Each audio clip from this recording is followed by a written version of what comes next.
How to leave Reddit community on mobile. So hello guys, in this quick tutorial video I will tell you how you guys can do that. So it was very easy.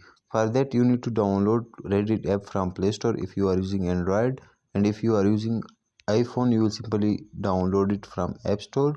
So once you download it you need to sign in. So I already signed in, so I will simply click on Reddit.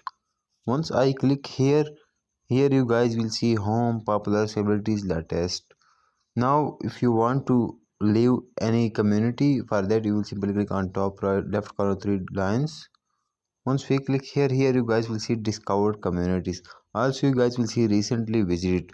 So in this recently visited section you guys will see the join community that you recently joined, but in that video I will tell you how you guys can remove yourself from any community, because I am not in any community, so I will simply join any community. So for that I will simply go to discover communities.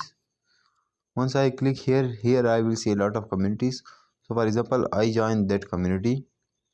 Now the question is how I can leave that. So for that I will simply click on that community. Once I click here, you guys will see join, so simply click on join. Once you click on join, here it will say leave, cancel. Simply click on leave. Once I click on leave, that's it, I will be removed from that community. So that's how you guys can do that. Thanks for watching.